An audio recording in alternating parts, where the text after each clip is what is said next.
Welcome to today's reflection on one of the most paradoxical questions in human experience, the aesthetics of suffering. Can pain be beautiful? At first, this seems impossible. Suffering is what we seek to avoid, to heal, to escape. Yet throughout history, humans have not only endured suffering, but have represented it in art, poetry, and music in ways that captivate us. From Greek tragedy to Shakespeare's Hamlet, from religious depictions of martyrdom to the blues, we are drawn to pain transformed into expression. Why do we watch sad films, read tragic novels, or listen to music that makes us weep? Perhaps it is because suffering, when framed through art, becomes a mirror, reflecting truths too deep to be told in any other way. This inquiry is not about glorifying pain, nor is it about dismissing the very real harm it causes. Instead, it is about exploring the possibility that beauty sometimes emerges from hardship, not despite it, but through it. This is the paradox we will explore together, the relationship between agony and artistry, sorrow and sublimity. In doing so, we will draw from philosophy, religion, and literature to illuminate this tension. Thinkers like Nietzsche, Simone Weil, and Arthur Schopenhauer wrestled with the value of suffering in human life. Religions from Christianity to Buddhism to Hinduism also frame suffering as a path toward transformation. By the end of this journey, I hope you'll see suffering not only as something to be endured, but also as something that can, in certain lights, reveal profound beauty. When we talk about the aesthetics of suffering, we are asking whether pain itself can ever be experienced as beautiful.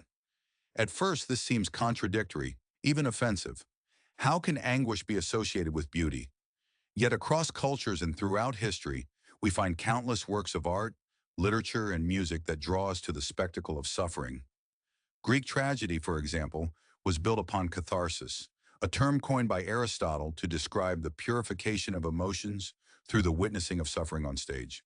This suggests that art has long recognized that pain, while devastating, also has the power to transform both the sufferer and the witness.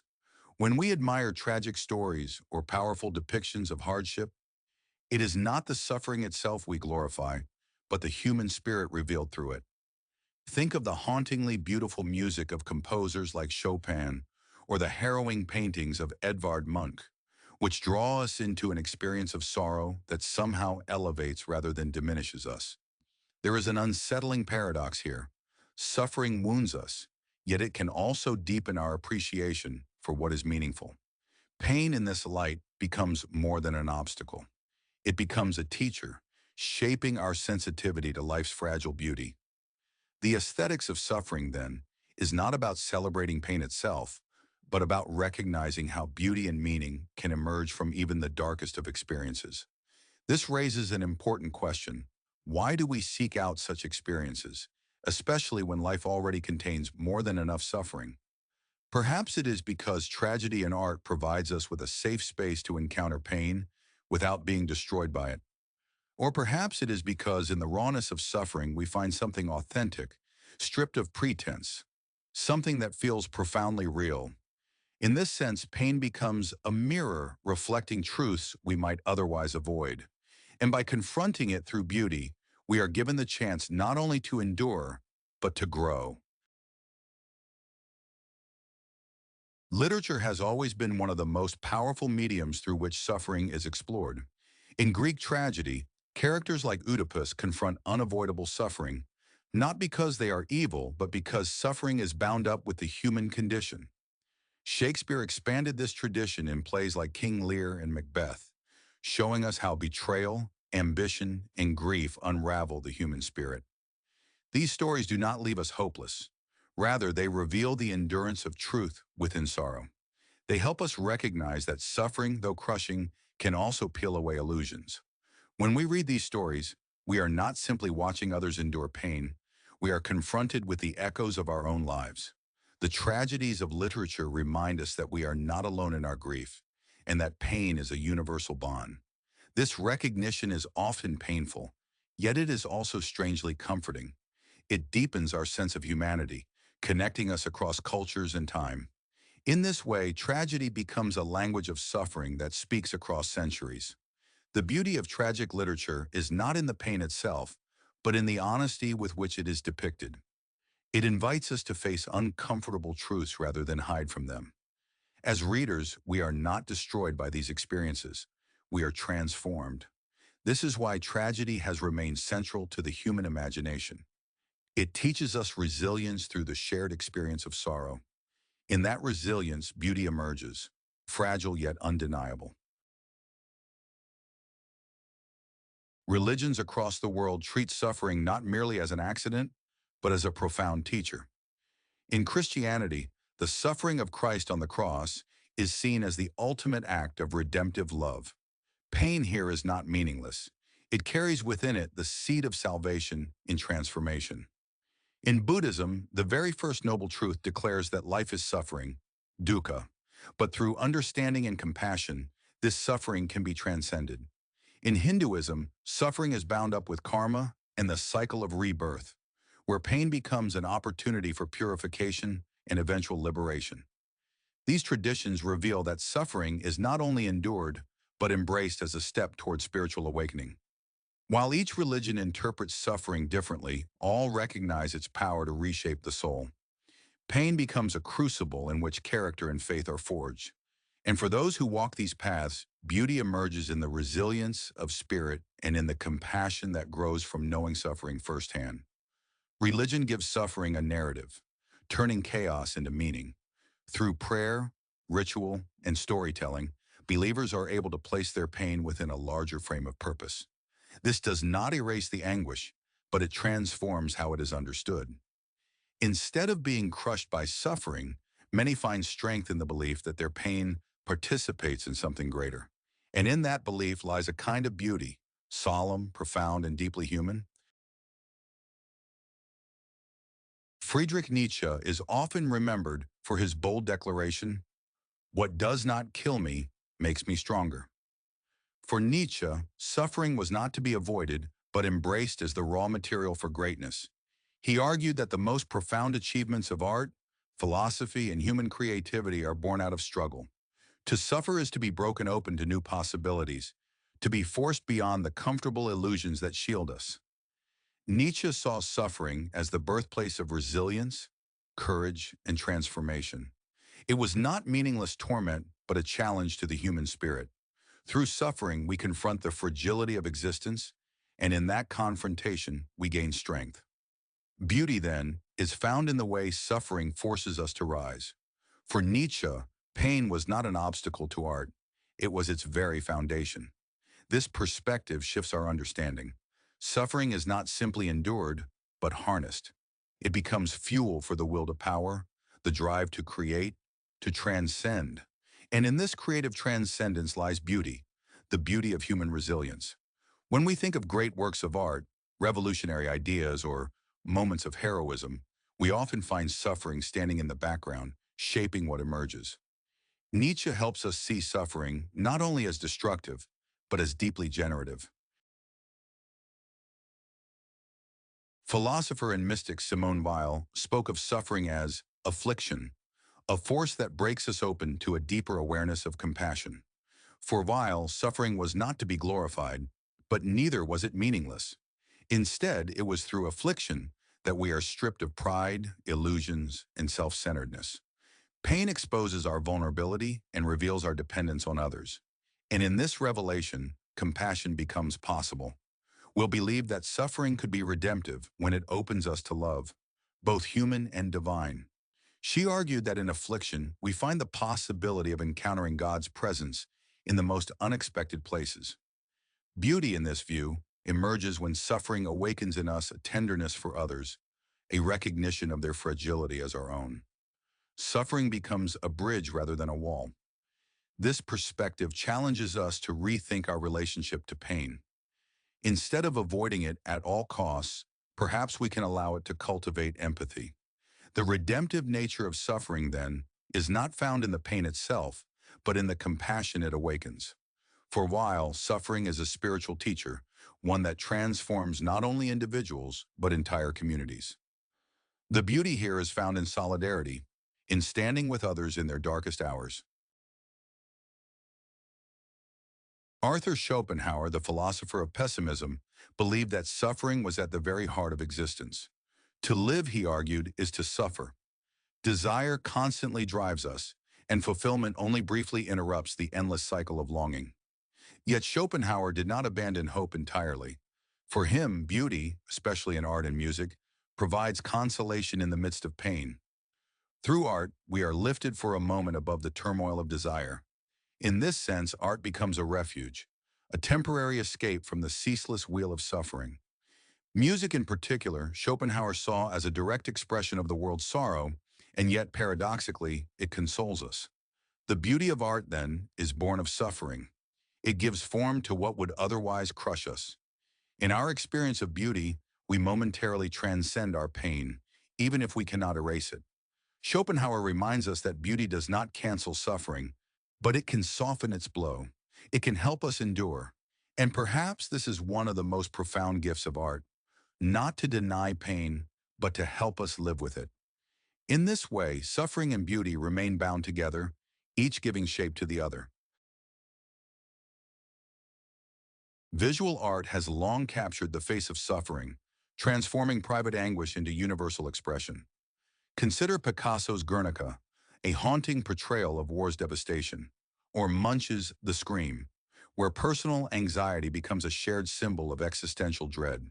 These works do not shy away from pain. They confront us with it, demanding we see what we might prefer to ignore. Yet in their honesty, they reveal beauty, the beauty of truth unveiled. Suffering in art allows us to see beyond the surface of human life.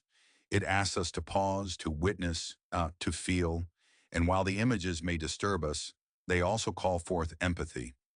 Beauty in this case is not in the horror itself, but in the shared recognition of what it means to be human.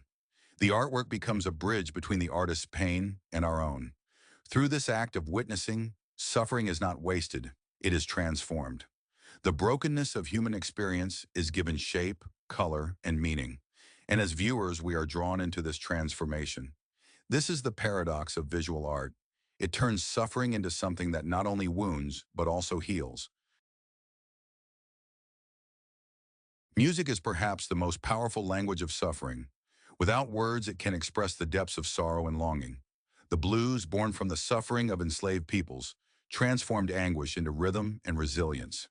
Classical compositions, like Beethoven's late quartets, carry within them the pain of his deafness, yet shine with transcendent beauty. In music, pain becomes melody, and melody becomes hope. When we listen to music of suffering, we are invited into another's emotional world. We feel what cannot be spoken. This experience unites us across barriers of language and culture. The beauty here is in the resonance, in knowing that another has felt as we feel and has given voice to our silent sorrow. Music makes loneliness communal.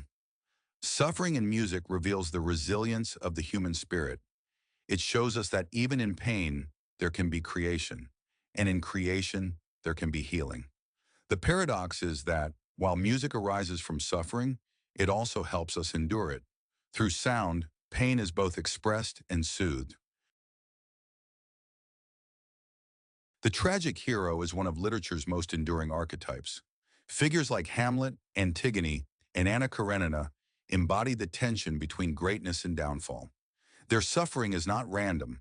It arises from flaws, choices, or circumstances beyond their control. Yet in their downfall, we see ourselves reflected. Their pain becomes a mirror of our own fragility. The beauty of the tragic hero lies in their humanity. They remind us that no one is immune to loss, betrayal, or failure. Through their stories, we learn that suffering is woven into the fabric of existence, and in their endurance, or collapse, we glimpse truths about ourselves. The tragic hero's suffering is both warning and revelation. This is why we return again and again to these stories. They haunt us, not because they destroy hope, but because they illuminate it. The beauty of the tragic hero is the beauty of recognition, of seeing our struggles played out on the stage of human imagination. In their pain, we are both warned and consoled. Beyond art and philosophy, suffering also reveals beauty in the lived reality of resilience. Stories of endurance, whether in history, survival, or personal life, remind us of the strength hidden within human beings. The beauty here is not in the pain itself, but in the courage it awakens.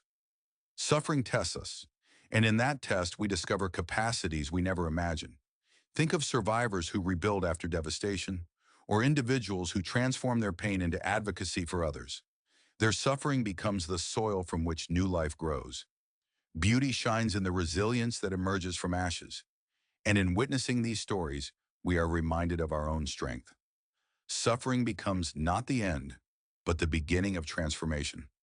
Resilience shows us that even in the darkest night, a light can be kindled.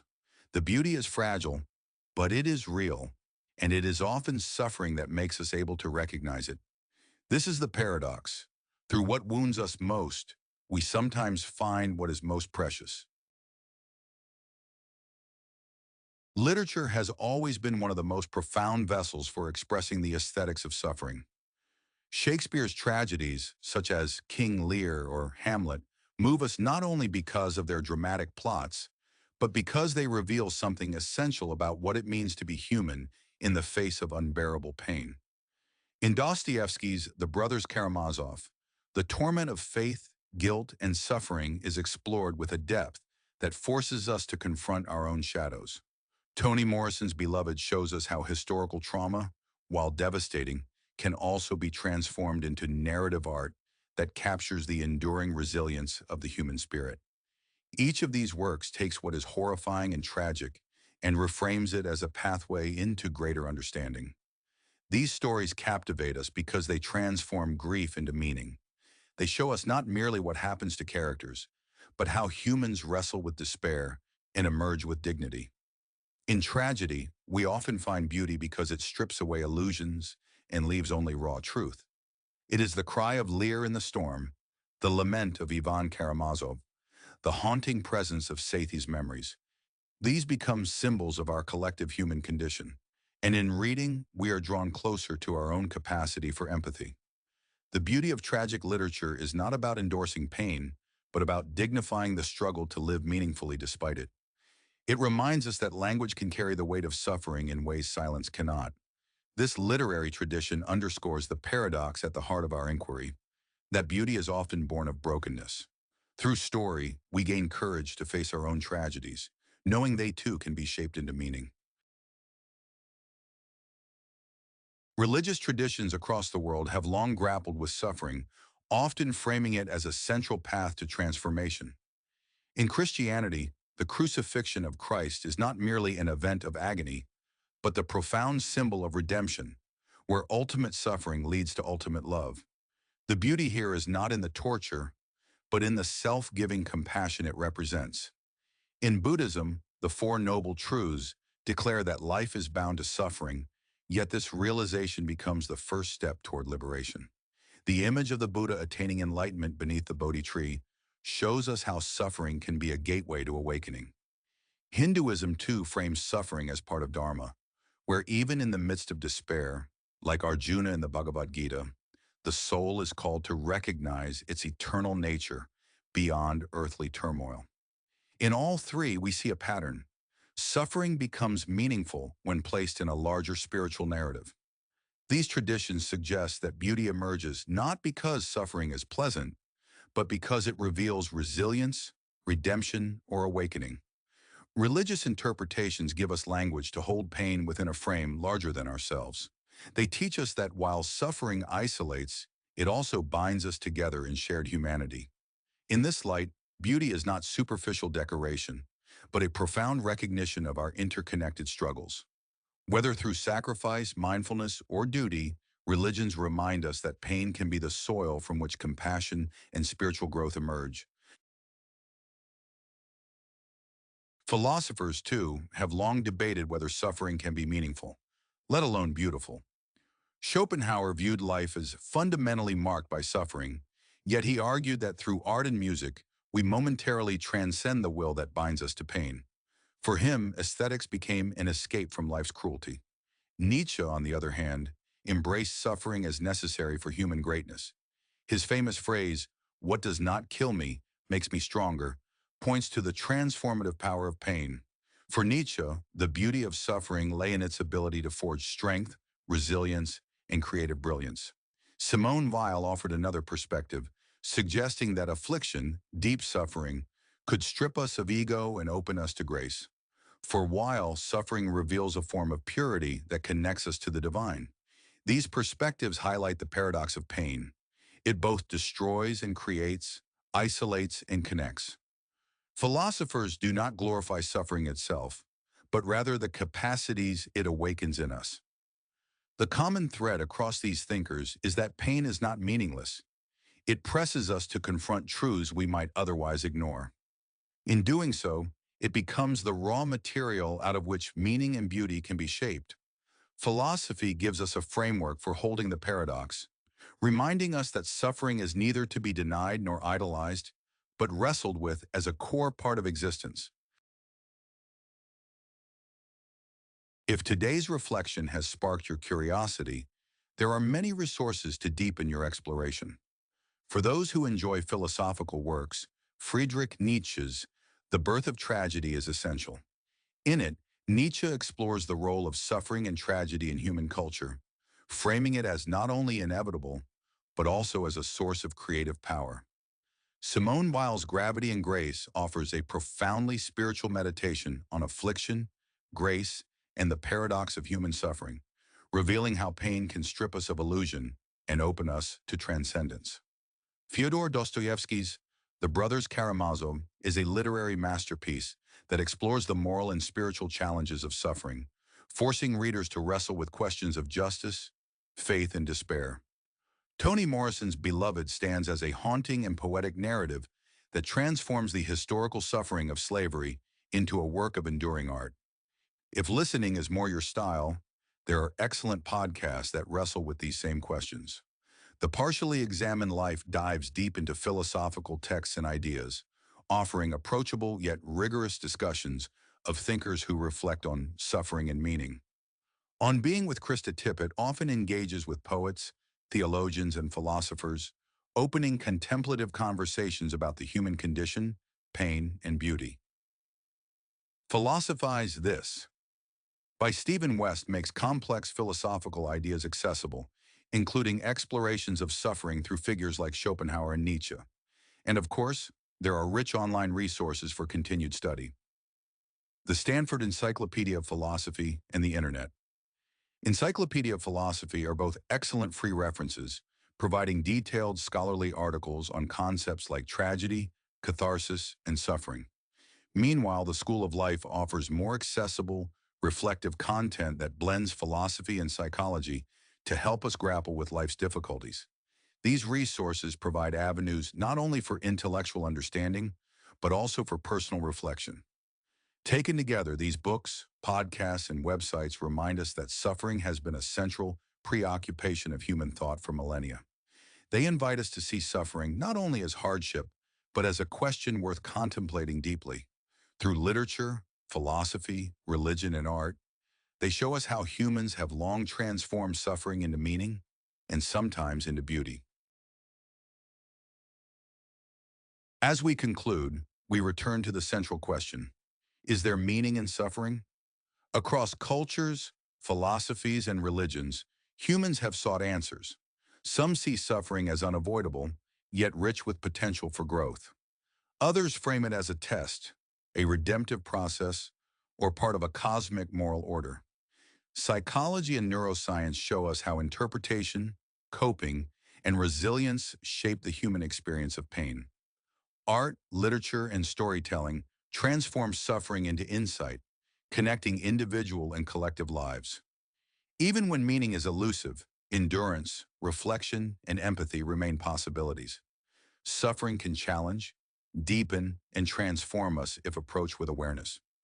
We are reminded that the human response, compassion, creativity, and moral action, is as important as the suffering itself. Consider, can pain be a teacher rather than a tyrant? How do different traditions guide us in confronting adversity? Which perspectives resonate with your own experience? Is suffering ultimately personal, communal, or universal? By contemplating these questions, we participate in a dialogue that stretches across time, culture, and belief. Suffering may not have a singular answer, but our engagement with it reveals our humanity. The final reflection is simple yet profound. What will we do with the pain we encounter?